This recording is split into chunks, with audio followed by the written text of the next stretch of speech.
You're listening to the Yoga Medicine Podcast. I'm your host, Tiffany Cruikshank. Our podcast brings you information and resources to enhance the therapeutic effects of your practice based on a deeper understanding of anatomy, physiology, and the integration of modern science and research with traditional practices and experiences. Join me and my co-hosts, Rachel Land and Katja as we dive into all things yoga, research, and wellness.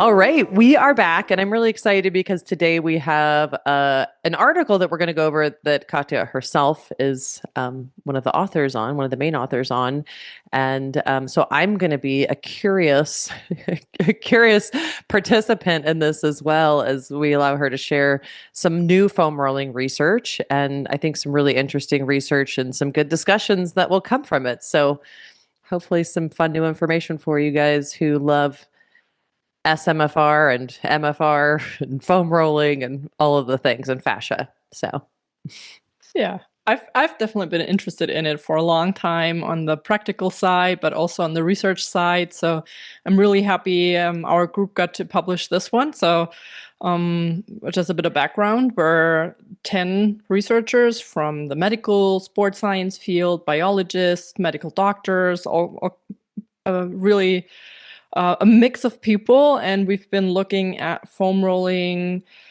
for about 5-6 years now, and with a focus on contraindications to foam rolling because there is hardly any research. And with this one, it's a bit less about the contraindication. It's more about has the vast research that we have now, has that reached practice, or has it reached the perception of practitioners at least? And so we're really happy to share some of our findings and then also discuss some of the implications or how we could translate that to practice and to yoga practice specifically. yeah, and of course, congratulations, because it's nice when something actually gets birthed out into the world. I know there's a lot that goes into that, and you guys have put a lot into this. So, so give us a little bit of background and intro to the topic and the research. Yeah, definitely always takes a long time until these things are finally in print or online, for sure. So the background for this one was that we know that there is a lot of new research on foam rolling. So just to give you some context or some relation there, I think when you look on PubMed, which is a good place to look for medical research, and you count how many articles on foam rolling have been published, then I believe altogether it's around 300, or at least that's when I last looked. And roughly 240, 250 of those were published just in the last 5 years. So in relative terms, it's a dynamic new field, and we always know that it takes, I think, 17 years on average for research information to be adapted into practice. And so we wanted to ask practitioners how they apply foam rolling, and that, of course, then would also maybe or not reflect the research that's out there.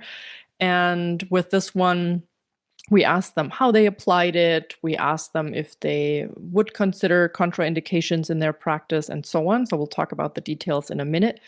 And what I mean by practitioners is people that professionally work with foam rolling. So coaches, trainers, movement teachers, such as yoga teachers, medical professionals, but also physios and so on. So this one targeted not so much the end users, the, let's say, yoga student or the individual client, but people who have some sort of professional qualification around sports, rehabilitation, therapy. So that was the target group, and those people we asked in an online survey about foam rolling. I love this. I think it's such a great topic that I think about a lot too, because as a practitioner of any sort, you get kind of stuck in your lane, and you really have to go above and beyond to stay up to date with new information. And, we'll talk later about the implications of this, but I think it's a really interesting topic. I'm really curious to hear more. Yeah. And I also just want to mention some of my research work has put me in environments where like the end users are more the focus in this term, like in this context, the professionals in the field in practical application would also be considered like non-researchers. And I always love it when we look at that translation of knowledge, that interaction between the research and then the practical field, because I think there is still so much room to grow. So that's one part why I love this kind of research. Also, it's in quotation marks just an online survey. So we just asked them. We didn't like bring them into the research question in itself, which would be like a next step. But those are important first steps to really establish that relationship between research and practice. And of course, podcasts like this and actually everything that yoga medicine does is also, I think, filling that gap to a big degree. That's why I am enjoying all of the content we're creating, and I'm also consuming quite a lot. So I hope that's also something that we can provide to some degree with this podcast. Yes, we talk about it a lot, the importance of where research and clinical applications collide, because it's such a strange divide between the two sometimes. So yes, always nice to bring that together. Yeah. And also, as a caveat, before I go into the details of the study, also want to mention that, of course, today, especially even more so than in other episodes, maybe I'm speaking with my researcher hat on, but also I want to mention that we will discuss maybe at some points how we translate that into the yoga practice or how we experience that in practice. And then, of course, it's more private or yoga teacher Katja hat and not the researcher. So just want to be transparent there. But yeah, so let's dive in, right? Yes, I love it. Yeah, okay.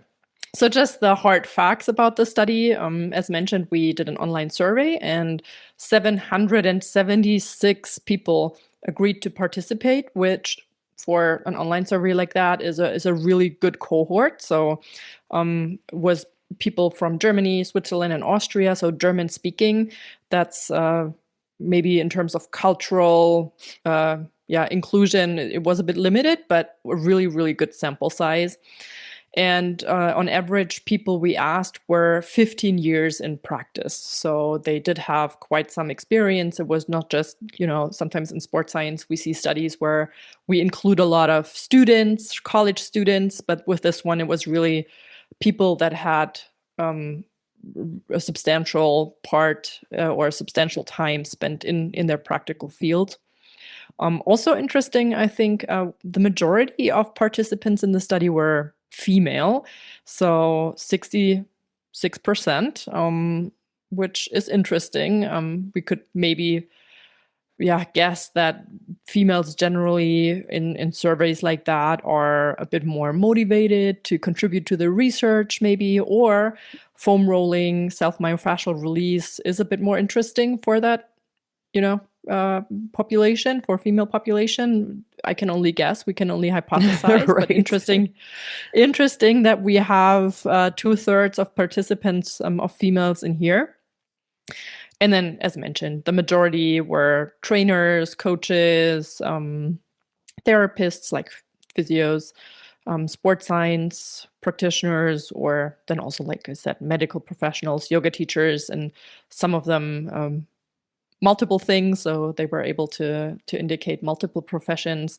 But you can see rehabilitation and sports background for them, which just already kind of speaks to the fact that foam rolling is a versatile tool that is being applied by all of those professions.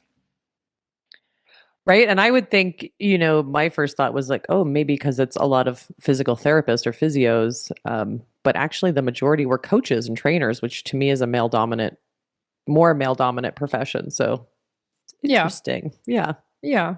However, like those percentages that are given in the article are that they could choose from multiple things. So it could also that they were trainers and something else. But definitely. And then also when we look at the health, at the setting where they were working, it was more of like a health or recreational type of setting. So health sports, recreational sports, but then also more clinical or therapeutical, meaning physio clinics, hospitals, but also we had some participants that were active more in competitive and even elite sports. So a little bit of everything.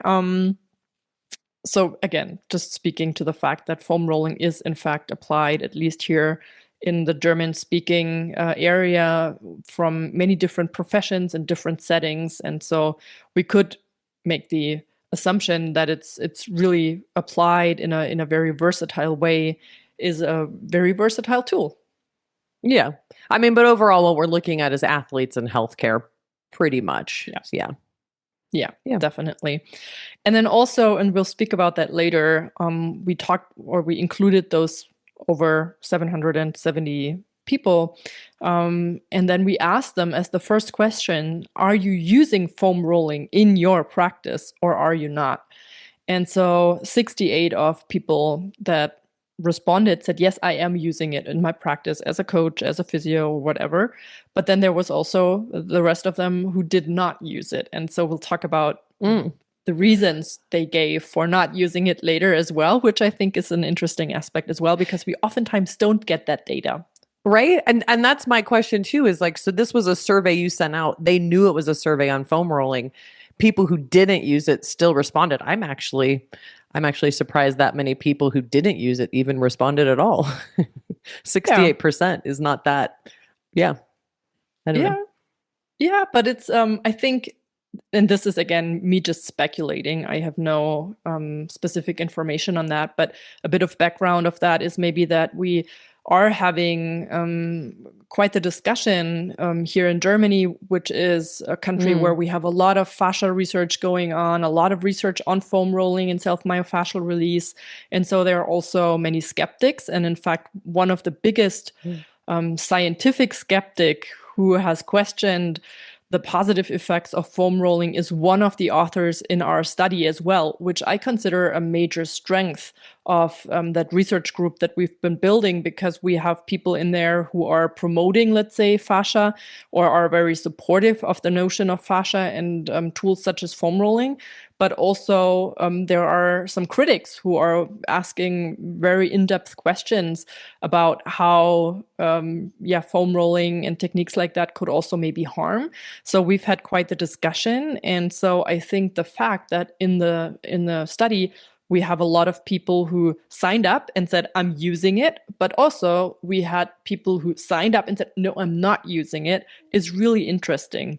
And I also think it's a strength of the study that we have that information of people letting us know why they're not using it or why they're not convinced it's a good tool, because that's, as mentioned, that's oftentimes data you don't get. You typically only get the information on the usage and not on the non-usage. I love that. I feel like we're getting insider information here. And it's important, like you said. I think, if it was an email in my inbox about some weird medical technique I didn't use, I would just delete it. So I think it's really interesting to know this, like the world of what's happening over there too, in the foam rolling community, and to hear both sides of it too. Yeah. And get some of those non-users responding is really interesting. So give us more. For sure. Give us more. So the next one's maybe not as surprising. We asked them, of course, also in what context that's now just the users who apply foam rolling in their practice. We asked them in what kind of context they use it. And so many answered, again, they were able to choose multiple answers, but many used it for their clients or patients to use, for example, as homework. So then the end user, the client or patient, doing that on their own. So not with them in a training session or so, but they gave that to the individuals then as homework, for example. That's one big use case. And another big one was personal training. So one-on-one work. We could also consider like personal yoga as part of that kind of context. So using one-on-one, but also quite a big number of people also indicated that they used it in group training. So just like a bigger fitness or yoga class. So again, people were able to choose multiple of these, but those were all very common contexts for application. And this is now yoga teacher Katja. I think that's also what we see in the yoga context as well. Yeah. So not too much surprise there. No. Yeah. And then of course, the next big thing we asked them, and that was a number of questions, was about how they applied it. And then, of course, we also discussed how that would, reflect the research or not reflect it in some cases. Yeah, you want to keep me keep? I'm just gonna sorry. I'm like, going. I'm just curious. I'm like, what's going to come of it? What's gonna It's come like of watching it? a really good TV show. What's coming next? What's coming? And I'm just gonna keep talking, but I'm also inviting you and also of course everyone who's listening to answer what they would have said, or if what the average subject in the study answered, if that also reflects what you would have answered. So to keep you even more on your toes. Yes. Yeah. So we asked them what they would recommend as a good duration per body region per session. So how long basically to stay in one area when doing foam rolling during a session. And so on average, what they recommended was 3.2 minutes per body region. And now you can, consider if that's approximately how long you stay in one body region, or if you typically stay shorter or maybe even longer. So they answered on average 3.2 minutes. And when we look at the research, I mean, it's interesting to then compare that to the research, because in research, we always have to standardize as much as possible. So we use standardized protocols. We don't cater so much to the individual typically, but we use a standard duration. And so when we look at the different articles or studies that have looked at foam rolling, when you see or look at the methods there, on average, there are some studies that don't comply with that, but on average, per body region, techniques are usually used for 30 to 120 seconds, so half a minute to 2 minutes in one body region. That's a typical duration you get if you would be a participant in a yoga study. Foam rolling study. And then it depends. Sometimes when we have studies that specifically look at pain and maybe reduction of muscle pain or delayed onset muscle soreness, there are a couple of studies that use a bit longer protocols. Actually, some of them have used up to 600 seconds or even longer. And so in some of the pain reduction related studies that have used foam rolling with that purpose, some articles have mentioned that you have to do at least 90 seconds. But there's no universal guideline so far that has emerged in the research. But when you look at those articles, 90 seconds for pain reduction. And then when we look at more like flexibility, range of motion increase as a goal for usage, we're more at 30 to 120 seconds, what's typically recommended in research articles, so a bit shorter. But I think what I typically also, when I teach on this in practical fields, I think those 30 to 120 seconds, they are a good average. I think the fact that in the subjects that responded 3-ish minutes, which is a bit longer than what we typically use in the research, I would guess, and again, that's just us discussing the results, that's hypothesizing why the practical field may do this longer than in the research. I mean, when you're in practice, you have to get people familiar with the technique. You have to explain maybe in a bit more detail what exactly to do. They have to get the rhythm of it. So to me, that difference is not really a big difference. It's just slightly longer, which I think just also corresponds with how you practically teach movement. And in a study, you would, before you do those 30 to 120 seconds, for example, you would familiarize them with the technique prior to that. So I think, to me, familiarization and teaching the individual to learn the technique probably explain that. So to me, that, difference between practice, what they would recommend and what research would recommend is more trivial, I would say.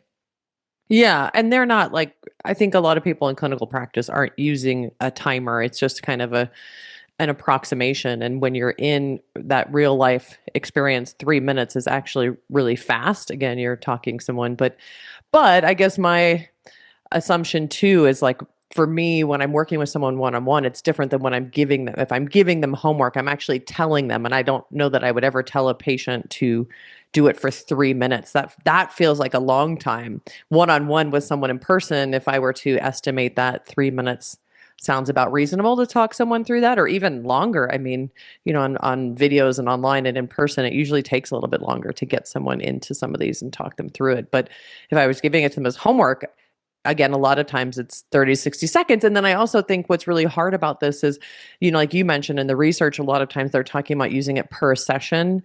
Like they're talking about applying it 1 to 3 times per session, which I find clinically not, for me and a lot of the people, other practitioners that I know, not to be something that we use as much. But obviously some people do. It's kind of strange to like get up, walk away, come back, and then getting someone to repeat that, I think, is really challenging. But I think, a lot of this does kind of show the range of what we're talking about. Like with people who are in pain, we are going to stay and linger and relax and soften and work with the tissues, versus like an athlete using it on their quads or IT band. We're not going to be there very long. So it is hard, I'm sure, as a researcher and as someone being surveyed, to try and put an average number on that is, I think, really challenging. So, but interesting, I think 3.2 gives us an interesting kind of average of all of those things. Yeah, for sure. And I mean, that's exactly those discussions, and also how you perceive that result, how you would discuss it. I think that's so important that we then, we ask people in practice, we report the findings from a research-based lens, which, we have to report average and stuff like that. But then again, discussing this with people who use this in practice, I think there is an iteration to this, which oftentimes get lost in the research process. Just we don't have the money, the resources to stay in that loop, in that circle, in a structured kind of way all the time. But yeah, just me mentioning again how much I love having that discussion and putting this out there and talking about stuff like this on the podcast as well. Yeah. And as a practitioner, like we're rarely putting a time on things too. So it is all very gray, as far as exact numbers. Yeah, definitely. But I mean, I think what you could take away from this, if you're a yoga teacher and you're offering, I don't know, little video snippets for your students to do as homework, for example, you may have taken away something now that what the research offers, what your average colleague in practice may recommend, and then you can see what you would do yourself. And I think it's always nice to kind of reflect on your own practices and what you're offering and how you shape that or develop that further. Yeah. And I think, as practitioners, we always have to adjust the research. I mean, obviously we're not going to roll on the IT band for 3.5 minutes. That would be pretty that would be a little bit of torture for most people, myself included. And, obviously if we're working with someone with lower back pain and working on the hips, it can be really nice to linger a bit longer and stay and really feel like we're working with the tissues a little bit more. So I think, we're always not only using the research as we talk about this all the time, but then also pulling in our gut and our experience and what is realistically attainable. For sure. And also, I think I'm glad that you mentioned the IT band, because I think it's also a good one to mention that most of the research is done on the lower extremity when it comes to foam rolling. There is some research that looks at other body areas, but oftentimes it's the calf or maybe the thigh or the hamstrings. But most of the research is on the lower extremity. So not so much the IT band, though, luckily. Which is like the one I go to. If I want to use an example of like the most tender spot, for me, it's always the IT band. I could linger on those calves. Like I could hang out there for 10, 20 minutes on those guys. I mean, there's some sore spots, but yeah. Yeah. So thanks for that perspective, or for bringing that up, because it's an important aspect as well. Yeah. Okay. So on to the next one, which was frequency, meaning how often do you recommend foam rolling. So that's what we asked them. And on average, they said, oh yeah, 3 times a week would be a good idea, or that's what they would find reasonable per week. And again, if you look at the research, most of the foam rolling research is, or generally self-myofascial release research, is actually on acute effects, meaning that we bring people into the lab, we let them do a session of foam rolling, and then we measure acutely right after what happens, whatever measure we take. But there is more research on that, so on the acute immediate effects. But fortunately now there's also a bit more research on the long-term effects, meaning people do foam rolling for a couple of weeks, at least 4 weeks typically. And so when you look at those studies, which are still a lot less or a lot fewer than the immediate effects, but we have a couple of them now. So in those studies, the frequency typically varies from 2 days a week to daily. Daily, I find quite a lot personally. But I mean, in the research, we sometimes pick protocols where we hope to see a certain effect, so that we see something in the results. I think that's now personal. Katja had on something that may be reflected there as well. I think the 3 times a week range is something that's also reflecting, practice in terms of training load or recovery. I find that I personally find 3 times a week reasonable as well. But the study, of course, wasn't about what I find reasonable. So in the long term research studies, twice a week to daily, but I think the 3 times per week aligns with what is being conveyed or done in those research protocols largely. I find that really interesting because as soon as I see this, like my instant reaction is like daily. Especially if I'm working with someone who has an injury and something that they're trying to specifically work with, for me, it's got to be daily. It has to be short, but like maybe a couple of minutes, but daily. But if I were doing and I'm assuming these surveys are different on the uses, if it was just like, I have this tight area that I've been working with, a few times a week is enough probably to see some. But I saw that 3 times a week and I was like, whoa, that doesn't feel like enough. You felt it was little? Yeah, that's interesting. Yeah. I mean, it wasn't specific to any goal like injury treatment or anything like that. So it wasn't specific in terms of the question. So that's different to me. Yeah. To me, 3 times a week then, if it's not specific to a goal or an injury, totally right on.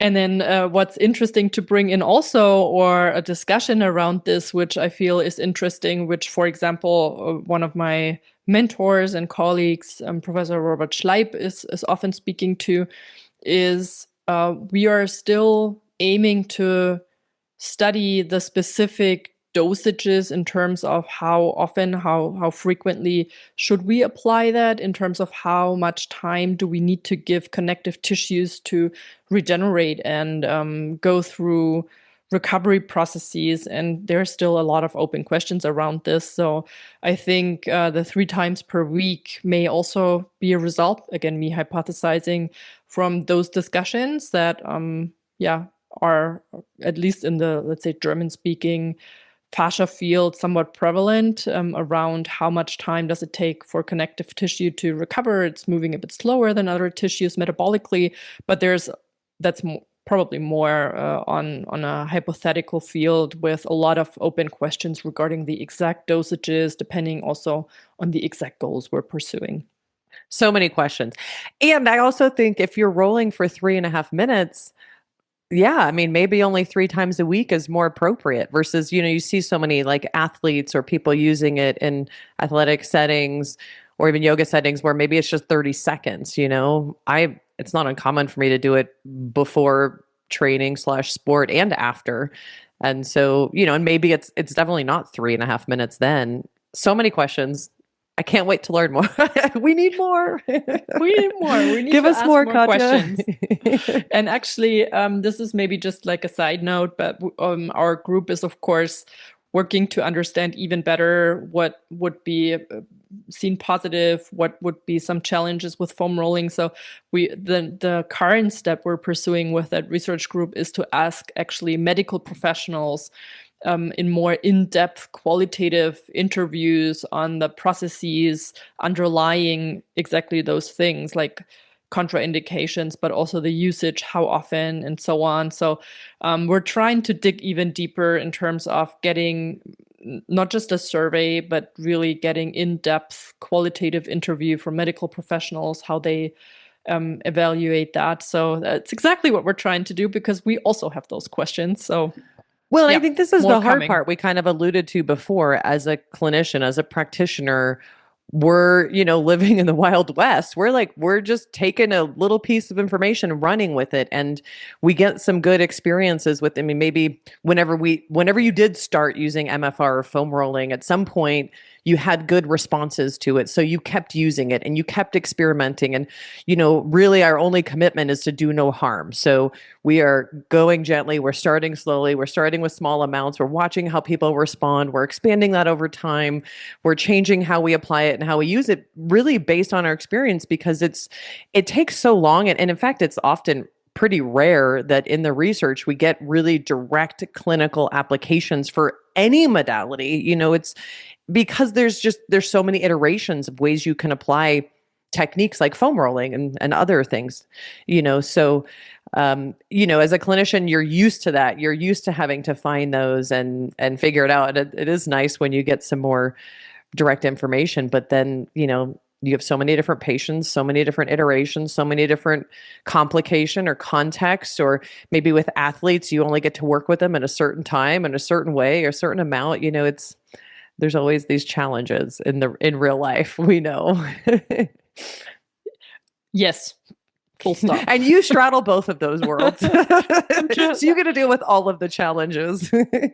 I like the straddle. I like looking at it from both perspectives, not sitting on the high horse and talking about standardization and evidence-based practice from that lens, but also facing the reality of evidence-based practice, meaning that we have to work with what is and kind of working with those gaps we have, that the blind spots we cannot assign specific information to, which is a straddle. And I think that's something that I just like. We love it. We love it. We just love it. And we also love talking about tools, of course, which is the next thing. So we also asked them what tools they primarily use for foam rolling. And so have to mention that we only asked them about foam rollers, so not about balls, because we were building on prior research, and it's just a substantial body of research on foam rolling, and the expertise of the group also is a bit more focused on foam rolling. So just know that the following it's not that they didn't mention balls, we just didn't ask them about myofascial release balls, but just about rollers. And so most of them used smooth surface rollers primarily.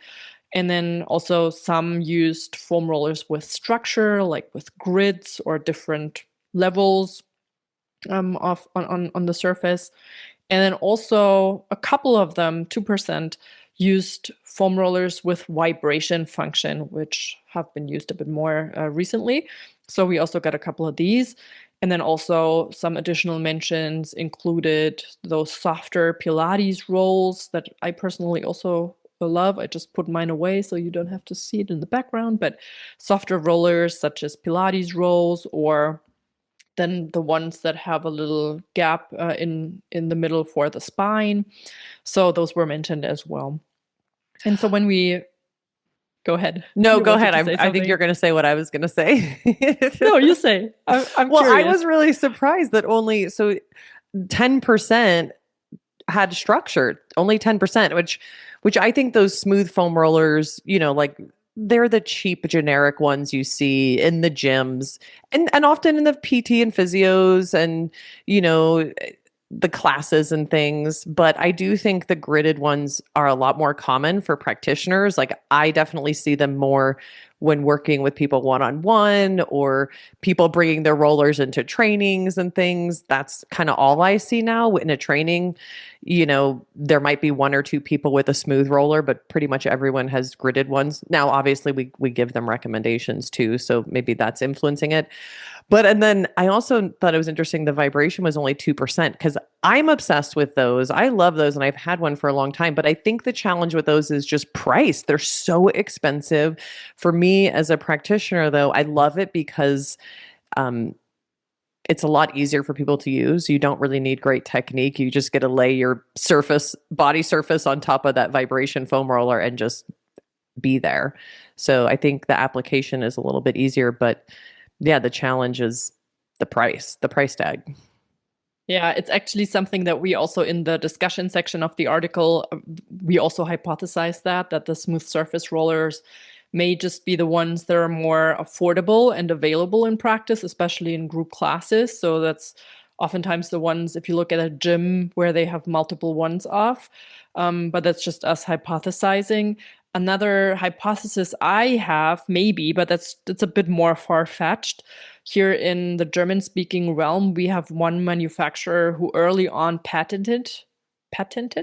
Yeah, put a patent on foam rollers that were smooth. They are offering a broad range now, like with all kinds of functions, but those were the ones that were really the ones that kind of were most seen at the gyms and at like fairs for sports sciences and so on. So I don't know if their very strong field from a business side of things has influenced perception of foam rollers here as well. That's just me personally hypothesizing. But the fact that we see that result, we also in the article discussed that maybe affordability and availability is one with the smooth ones. Yeah, I mean that's the same here though. So I think the smooth ones are just a lot cheaper in quality too. Cheaper to get dollar wise, but also in quality. Yeah. And then when we look at the ones that have different surface structures like grids and so on, of course, I would immediately want to ask additional questions as well, because there's so many different ones now. There are softer ones that have a grid, and you have ones that are really hard but have some grid patterns on it. Some have regular grids, some have more like irregular grids.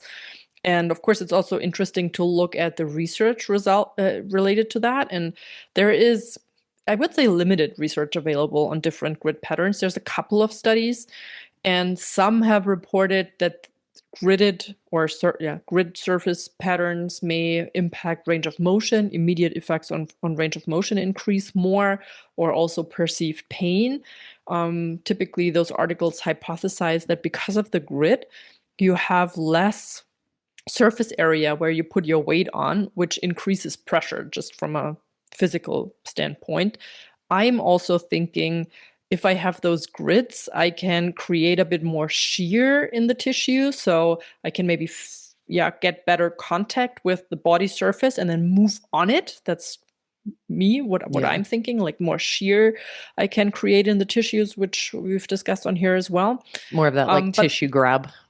Tissue grab, exactly, which may be positive for hydration or also range of motion. But yeah, the research generally is rather limited.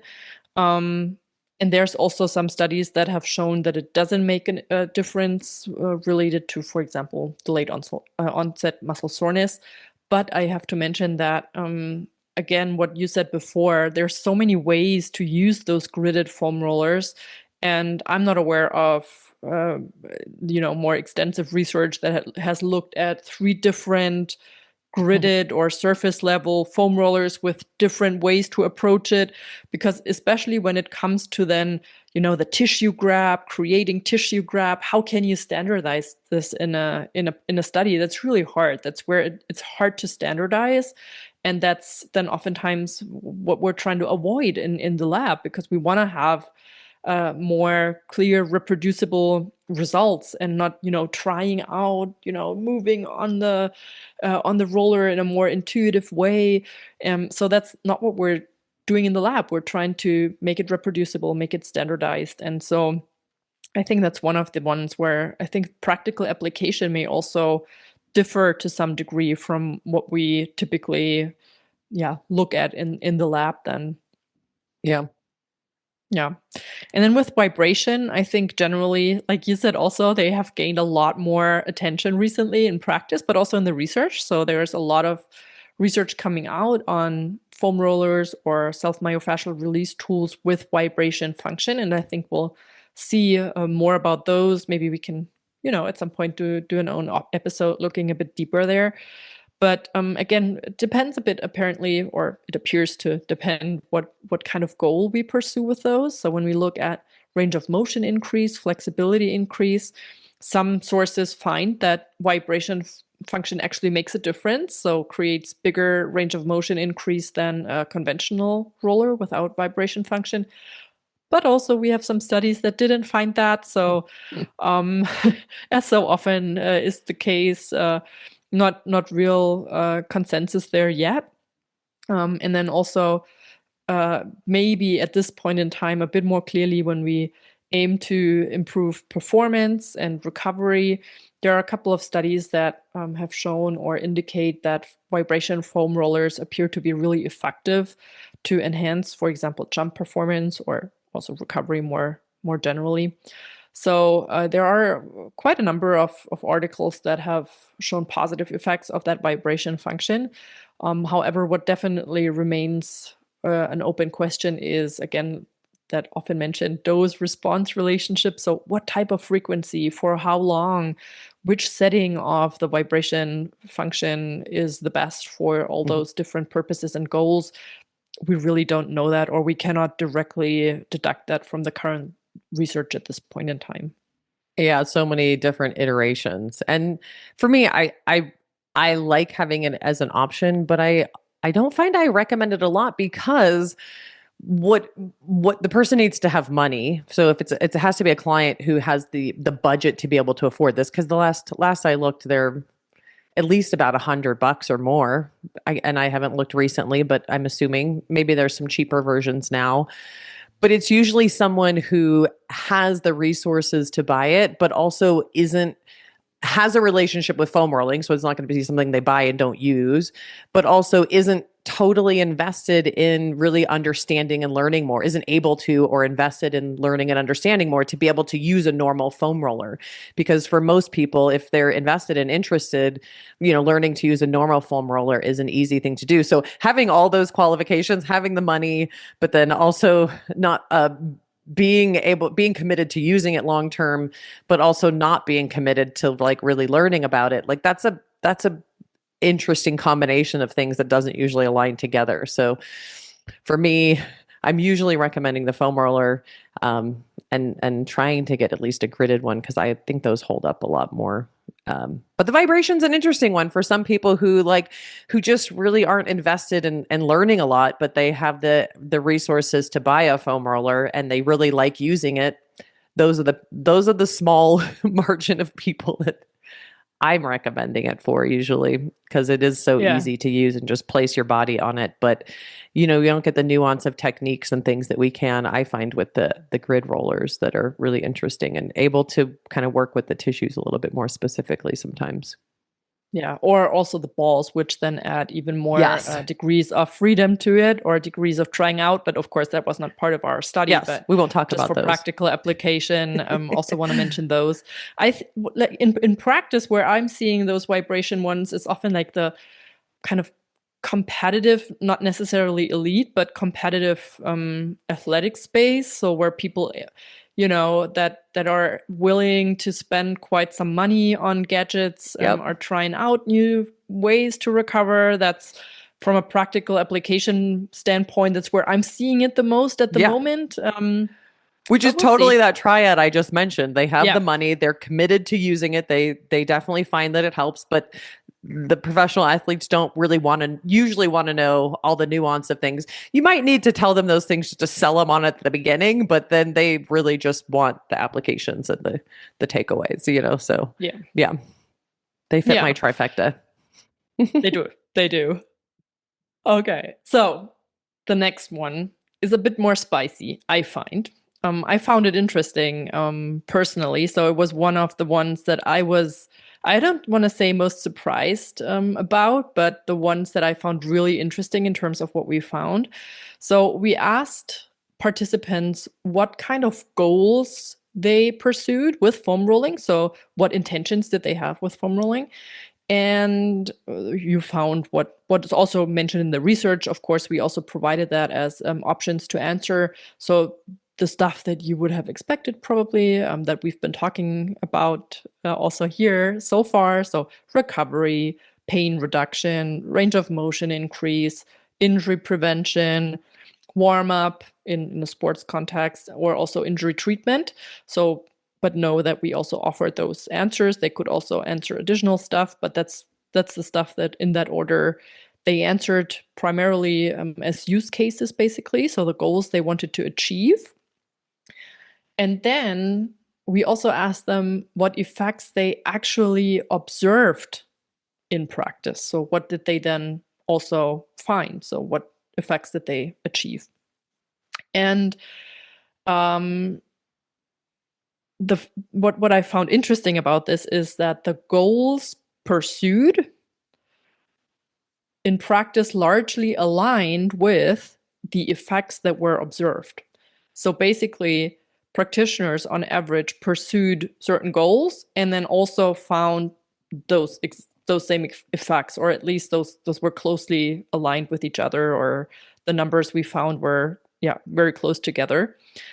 So that in itself could be interesting or not, but what makes it really interesting is one additional question we asked, which was, how do you assess the effects that you find in practice? How do you find out, like, how do you measure the effects that you observe in practice? And so here, it's interesting to note that most of the surveyed professionals that we included used subjective methods, meaning it was their own impression, so their personal impression as a coach, as a physio, or the feedback from their client or from their patient mainly. So not objective, quantifiable measures such as like clinical testing or, motor skill tests, stuff like that. That's also sometimes being done in physio practice, for example, but subjective measures. And so subjective measures are important. It's always important to bring in what our clients, our patients, what they feel and what their individual experience of what we do is. That's not what I'm want to focus on here. But what's important to note is that practitioners, professionals in the rehab and in the sports realm, they observed the same exact effects that they also wanted to find in terms of goals, but without actually measuring objectively. So let's say I do foam rolling with a client to increase their range of motion, and then I also find that their range of motion increases, but I'm not measuring their range of motion. I'm just subjectively feeling that their range of motion has increased. And that in itself is an interesting finding, I feel. Well, but I think what we're talking about here is like, are we assessing range of motion? I mean, I'm assuming most clinicians are using some method. They might not be using a goniometer to measure range of motion. I mean, no one really uses a goniometer in clinical practice to measure range of motion, but they must be assessing it somehow, right? I mean, we're saying subjective, but yeah, I feel like there's got to be some way of assessing range of motion. I mean, range of motion is an easier one, right? Like with pain, it is very subjective. It's usually a 1 to 10 scale, so it is subjective. And I think when we talk about clinical versus research, we're really talking about such a difference now, because clinically subjective is usually our most important measurement versus research. You have to get those objective measurements. And that's all that matters. I mean, well, not all that matters, but that's usually the gold standard, for each one of those. Not that they exist alone, but that those are kind of like the most important markers for each one, which is kind of opposite. But I mean, there's got to be some range of motion. With range of motion, you're, as a clinician, assessing somehow. Usually there's a movement they can or can't do. So you're looking at the angle of that movement. You might not be writing numbers down exactly. Maybe that's what we're talking about here, I guess. I don't know. Yeah. So it wasn't that none of the respondents used, for example, clinical testing or quantifiable measures. So there were individuals or participants that also used them. So it's not that none of them used stuff like this. So for example, just to give you some numbers, 27% indicated that they did clinical testing, or 16% indicated that they did sports motor skill testing. But in many, many cases, individuals mentioned that they used, or that's the majority of people, that they used non-quantifiable feedback, for example, from users or personal impressions. So the subjective measures were much more represented among the participants. It's not that they didn't use any quantifiable data. That's not something I want to insinuate, but the primary source, let's say, that was mentioned by the majority of people was more, subjective, or they relied on subjective data there. And some of them, they then may have added clinical or objective measures to it. And then also it depends. I just mentioned range of motion as one example. But I think overall, and of course, we looked at all of these individually as well. I don't want to look in or go into all of the depths with percentages and stuff there. But I nevertheless think it's a very interesting observation that in clinical practice, oftentimes we rely more on subjective data and less so on quantifiable data. And you're right. I think in the therapeutic space with a physio, and this is again me hypothesizing, I would assume to find a bit more of that standardized testing versus in a yoga teacher setting, or in a coaching setting, like in sports coaching. I would assume to have a bit less of that quantifiable data scenario. It's also something that in sports science we discuss. We would like to see more of that quantifiable data obtainment and discussion and inclusion into programming, but we're not always seeing it. And I think that speaks right to it. I think too, the devil's in the details, of like, what are we considering quantifiable data? Like if I'm assessing someone's, hip range of motion and I'm writing down numbers and approximations, is that considered quantifiable data? In the strictest sense of the word, no. Yeah. That would be goniometry or something like that. Yeah. When we look goniometry would or wouldn't be considered. That would be considered quantifiable. So if I hold a goniometer up to their range of motion, it's quantifiable, but if I eyeball it, it's not. Ooh. Yeah, for the sake of a questionnaire like that, it is. Yeah. Yeah. So in that case, I do think that's my point, is the devil's in the details. I do think no clinician is pulling out a goniometer to assess range of motion. But after years of doing it, I think our eyes are pretty close, within a few degrees, at least, for sure, of being able to get an eyeball goniometer on it. And, I'm definitely going to be writing down approximations of what a goniometer would give me as I'm working with someone, because we know that subjective experience can change and sometimes those objective measures don't, and so I think it's important, because then as a clinician, I know what's actually contributing. Was it the range of motion, which we know as an athlete isn't always like the big thing. I don't need to touch my toes to be a sprinter or, a runner. So I'm looking at like, what are the levers that are actually changing their outcomes? So anyways, I think the devil's in the details there, but most clinicians, we're not using quantifiable data. We're not measuring things. I get this a lot of times too from patients who are upset because someone didn't diagnose their fascial issue, and it's like, we don't have great ways to diagnose that yet, unfortunately. That's another conversation. But, quantifiable data in the clinical world is rare, if ever. Like, it is so subjective. But I do think being able to look at range of motion is one of those where we can get pretty close to the quantifiable data by eyeballing range. Yeah, I agree. The range of motion one may not have been the best example in that context either. But let's say like the goal that was the one that was most mentioned was recovery, for example. And with recovery, I think that's maybe a better example, because there it's also harder to, I mean, how do we quantify recovery? You know, it is probably more of that subjective aspect. But then also I have to be a bit more careful maybe in practice how I frame my success with a client, you know? If I say, okay, I want to achieve recovery, and yeah, we've achieved better recovery, but how am I using my words, you know? How am I talking about my treatment success then? It's fine if recovery is also a felt sense, has a quality of a felt sense around it as well. But I think we just have to be aware of how we talk about things like that. We have to be aware, what data am I basing my estimation or evaluation of treatment success on? And it's totally fair to use subjective data. I am very much not against subjective data, because I think it is so important, especially also with something like recovery.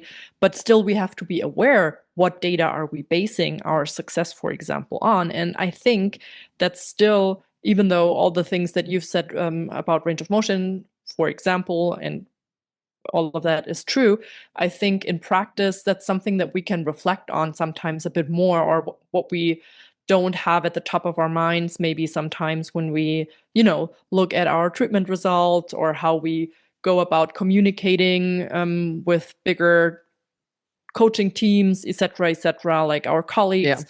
And I think that's one where it just helps to reflect on it, to think on it, and maybe also to consider what could I add to my clinical practice? You know, what's reasonable? Where can I maybe support the subjective assessments I'm getting with something that is objectifiable in some cases? So I think that is one of the other fields where it is worth discussing that gap, or straddle that gap between the research and the practice, because I think there is space for all of us to grow and to find that that healthy middle ground that really leads to the best results.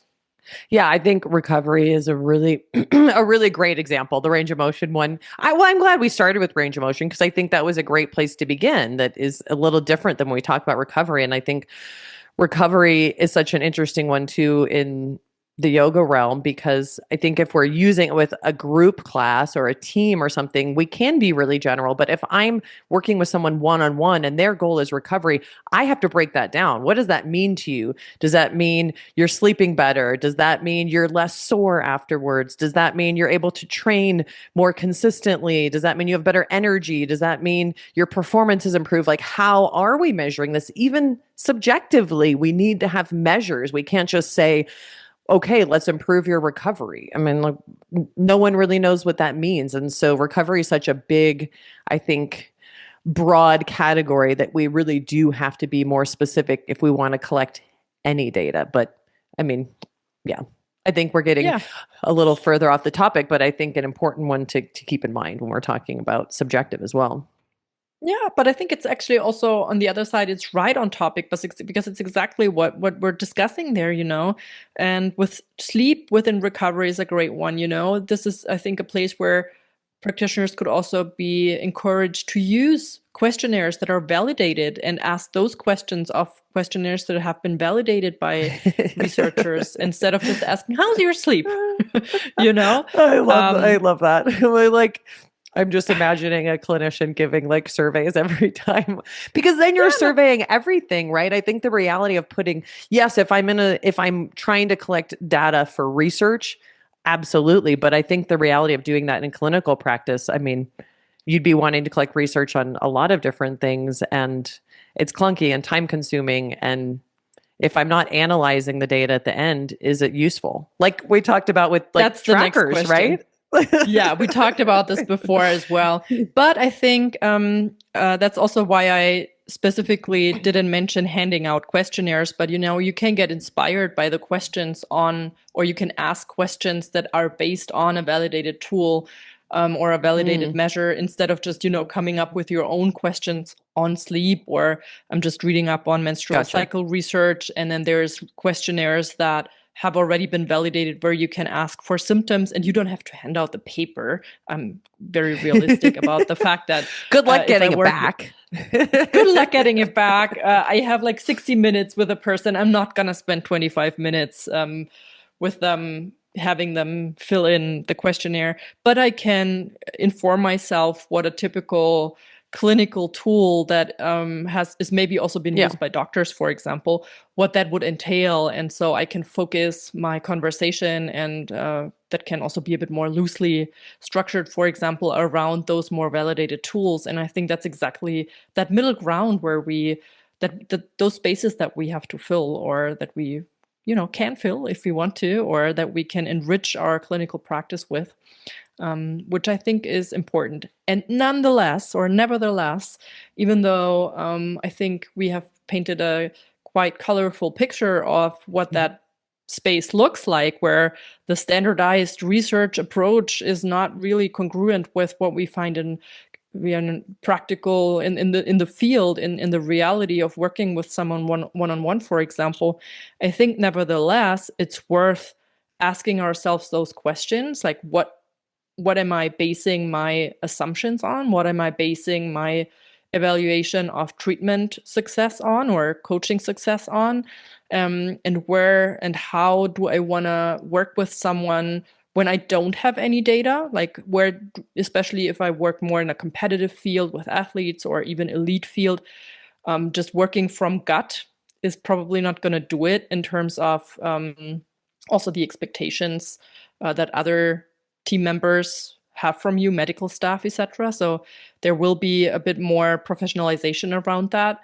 And even if you don't work with a population like that, I think there's always room for us to grow, to kind of weigh what we can bring in that is a bit more research-based, that aligns us with evidence, that aligns us with evidence-based practice, but still make it realistic and attainable. And so I think always asking ourselves those questions and reflecting on that, and not just be biased towards, oh, this is the best tool I've ever practiced. This is improving the recovery of every person I'm working with. But instead, become a bit more granular about it and reflect on it, I think is definitely a place where we can grow as practitioners, and where we can improve our expertise as well as the results with the people we're working with.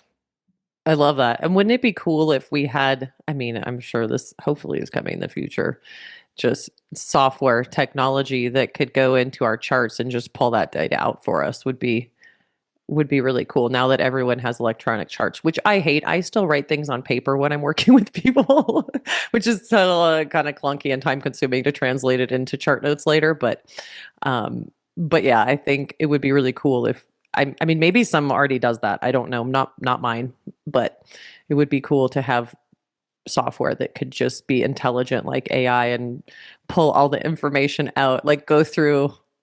That's got to happen, right? We got to have some pros to AI, all this AI stuff, some more pros to that. In the elite sphere, I think in the professional leagues, we do have that here in Germany. Soccer is, of course, the one that's most popular, and there's a lot of data analysis from all sorts of team members in a professional team. Pulling it out of patient charts, they can just pull out without anyone inputting it specifically into categories.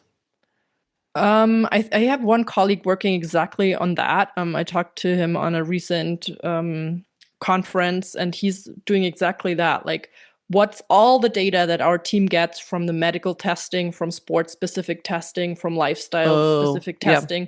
Gotcha. How can we put that into a tool and then work with it, but in a way that's meaningful? Yes. So we don't just gather data, but then we also translate it into strategy, and what's that whole process, and what am I going to do with that data next year or in 3 years? And I think in those contexts, what you're talking about is people collecting quantifiable data. They're doing testing and things where they can actually pull numbers and whatever that is, VO2 max or whatever, they're pulling quantifiable numbers that they can assess versus just subjective chart notes of patients, which is different in the professional realm, I think, than it's probably a bit different. But also I think with physios I'm talking about, they also aim to enrich their more subjective testing with objective measures. And I think everyone with your toolbox, with the methods you have, in the time you have with them, to just make the best out of that. We cannot do and obtain every measure. We cannot quantify everything, and not everything is quantifiable anyway. But to find a good mix of those things, and then always, depending on whatever you land on, just be realistic about it and reflect on it.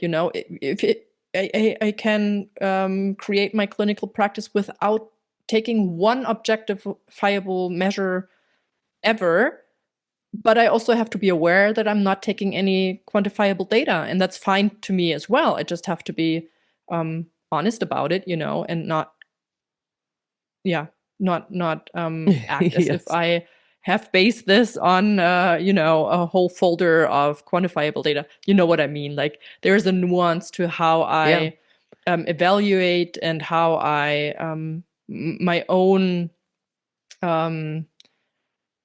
reflection on it.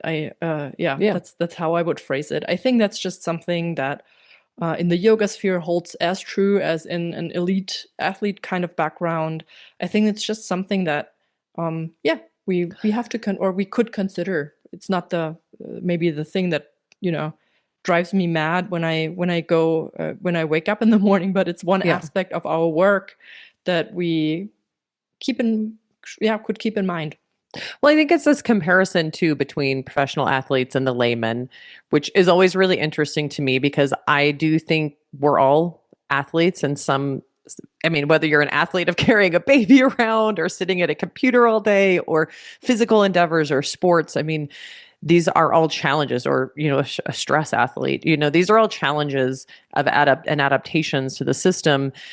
I think obviously we have a lot more quantifiable data in especially professional athletic communities, and we do apply different, more rigorous measurements and applications to that. Now, how do we take that away, and how does that eventually get to the layman, is another question. And should we be approaching the layman in the same way is another really great question. Because for me, what I've always wanted to do was help optimize my layman, my non-professional athlete patients, to get the most out of their lives. But their needs and goals are very different than the athlete. Their top priority isn't PRing and getting their best performance, but their best experience on life, feeling their best, maybe sleeping their best, maybe, how they interact, which is also important to an athlete. We tend to forget that athletes don't just want to perform. They also want to enjoy their lives. They also want to feel their best. They also want to enjoy their families and, and things like that. But the priorities are different, for the athletes, the performance is at the top of that, and then the other things are below it. For the layman, the performance is below it and the other things. So, I think how we bring all this together, I think a lot of times the research from these professional athletes, from these high caliber athletes, does bleed over into the Gen Pop benefits and applications that we see later on. However, as a clinician, not necessarily with professional athletes, and I think my world is kind of straddling both of these too, but I think what I'm always looking at is their subjective experience and takeaways. So it's such interesting conversations, because you and I both straddle different sides of this, and two different zones, like you being the researcher, and then the application side of it too, and me working with like pro athletes and then laymen, and like I think we both have such a broad view of all of this, but I don't know that there's always one answer. 100% not. But I love that we're having this conversation, and that also sometimes we're more summing up stuff, but I also love that in this episode today, there is a bit more back and forth, let's say, on how to approach this, because I think it reflects very much how everyone out there, especially as a yoga teacher maybe, but also yoga students, how all of us aim to approach health, approach performance, whatever that means to us. How much from my smartwatch data, what am I looking at? How, like, what do I expect from a yoga teacher I'm working with, from a physio I'm working with? I think those are the questions that all of us are or looking at, like you said, someone asking, why didn't I get diagnosed with this and that fascial aspect or so. So I think it's somewhat abstract, but it's also very practical, I think. And especially if we're yoga teachers, if we're working one-on-one with someone, it's also always a question at our mind, like, how much intake do I have to do? How much testing? How do I see how they progress? Like, how am I walking that fine line? And I think so. Yeah, I think I like that this article has sparked for the two of us this conversation, because I really think it hits close to home for many of us who are teaching as well. Yeah. And I think the challenges of both researchers and practitioners, we both face a lot of challenges and very different challenges. And I think, your point on the confirmation bias is a really important and an interesting one too. As clinicians, we do develop some of that confirmation bias. We have these tools and modalities that we tend to see work and that we kind of use all the time. And oftentimes that works and sometimes it doesn't. I think having a little bit more, finding ways to get more of that objective lens through whatever that might be, to neutralize some of that, I think can be interesting. As clinicians, sometimes we need a little push to get out of our, our little box that we tend to stay in. And so it's a good reminder to, add in some of these things. Nicely framed. And I think one last aspect that I would want to add to the study results is about the non-users that I already hinted at or mentioned at, because we were lucky to also get some information from the non-users and why they thought, or why they didn't use foam rolling in their practice. Oh, and yes. so Yeah. the most frequently cited reason they didn't use it was an assumed lack of evidence about the positive effects of foam rolling. And I think that's also really interesting and speaks to that room between the research and the practice that we've been discussing a lot today. Because from my point of view, from my researcher perspective, there has been a lot of new research coming out the past 5 years. As I mentioned, a lot of more, in quotation marks, robust data, namely systematic reviews and meta-analyses that already kind of accumulate individual studies together. So a lot of new research coming out. And yet most of the primary reason, or the most prevalent reason among those not using foam rolling, was the assumed lack of scientific evidence of positive effects. So I think this again reflects the ongoing challenges of translating the science, the research into practice, or reflecting what practice, what the practical application in day-to-day looks like.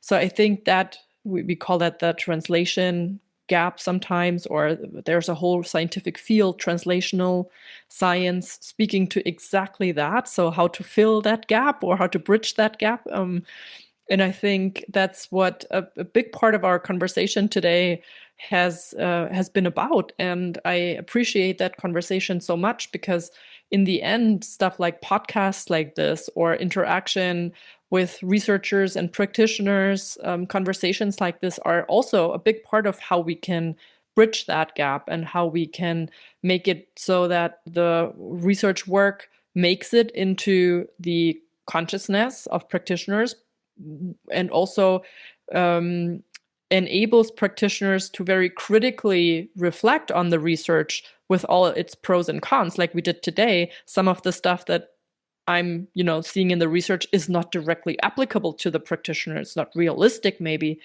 And so to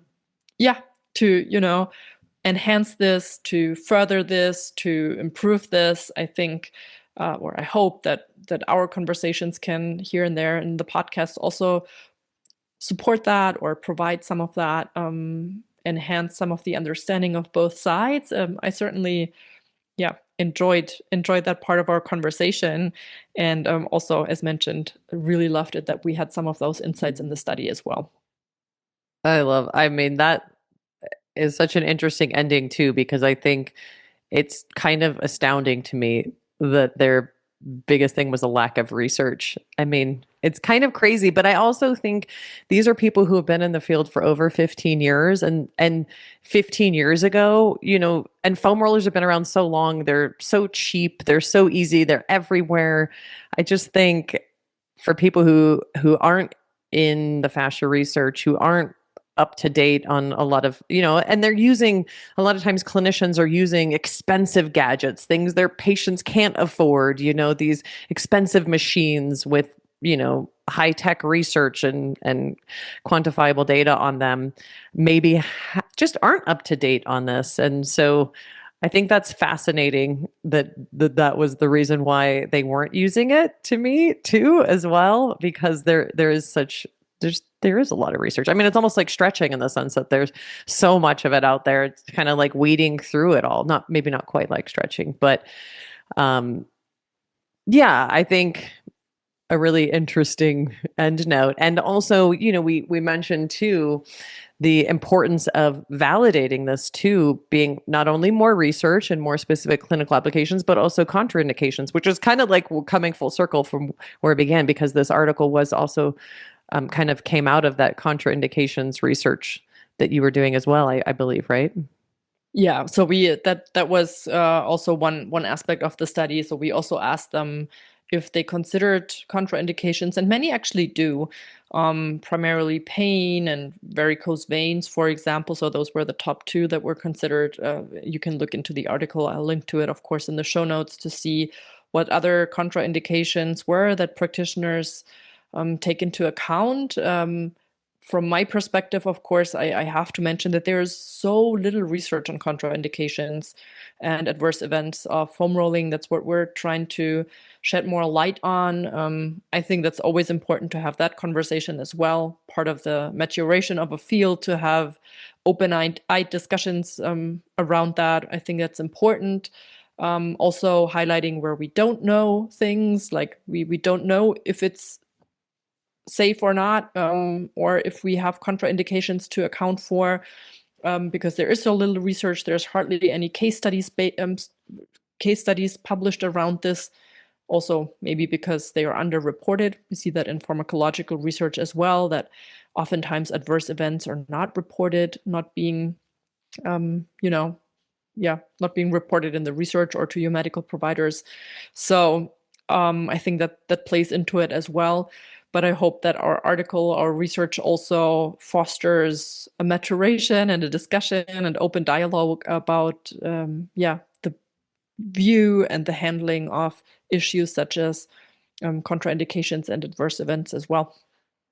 Which, obviously validates a protocol or a technique. So having more of that contraindication information is really important to validating the use of foam rollers, the use of MFR, SMFR. Again, we're talking more specifically about foam rollers in this episode because that's where the majority of research is. But really, in any field, you have to have that contraindication information in order to support and validate a technique. So really important things we forget about. I think so many great topics, that we covered, and as a side effect, got to go over and kind of look at some of the applications and duration and frequency and tools and the information that's out there, as well as the clinical applications, which doesn't always line up. We don't always see symmetry between what the research is telling us and how we're using it, and sometimes that's just because it doesn't always line up that equally. As a clinician or practitioner, I have to be able to meet the patient where they're at, meaning,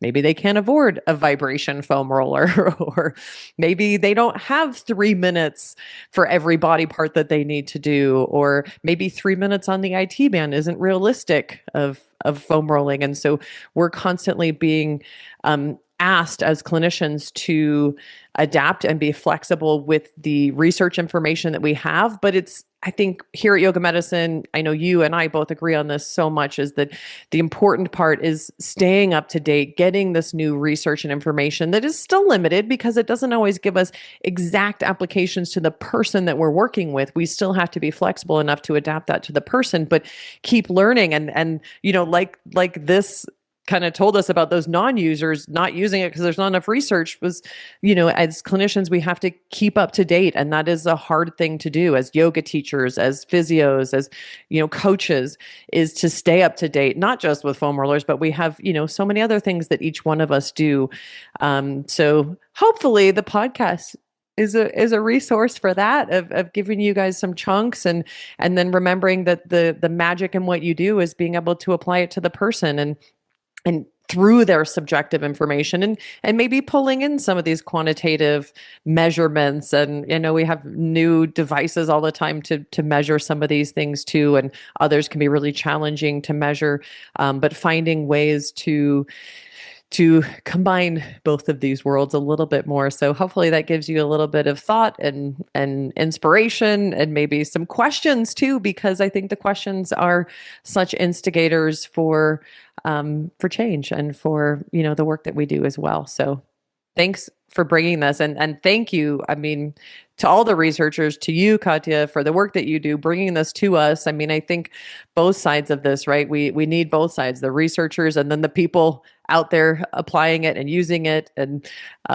with both of those, we all can be better servants to our communities of helping people feel better, helping people perform better, helping people get the most out of their lives, whether that's with foam rollers or otherwise. So thank you for the work that you do, for the study, for the info, and for bringing the topic today.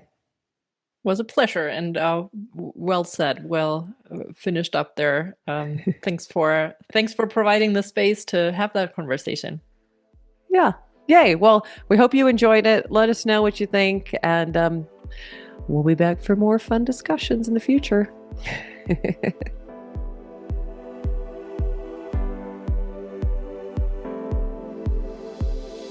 Thanks for listening to Yoga Medicine. If you like the show, please be sure to subscribe and leave a rating and review on Apple Podcasts or wherever you listen to podcasts. And if you got something out of this episode, please spread the word and share it with a friend. You can find more information, articles, trainings, and classes at yogamedicine.com, or check us out on social media as Yoga Medicine. You can also email us at info@yogamedicine.com. Thank you for being a part of our Yoga Medicine community. We look forward to seeing you again. The content of this podcast is not medical advice and is not meant to replace medical care. Please consult your healthcare provider to determine what is best for your unique healthcare needs.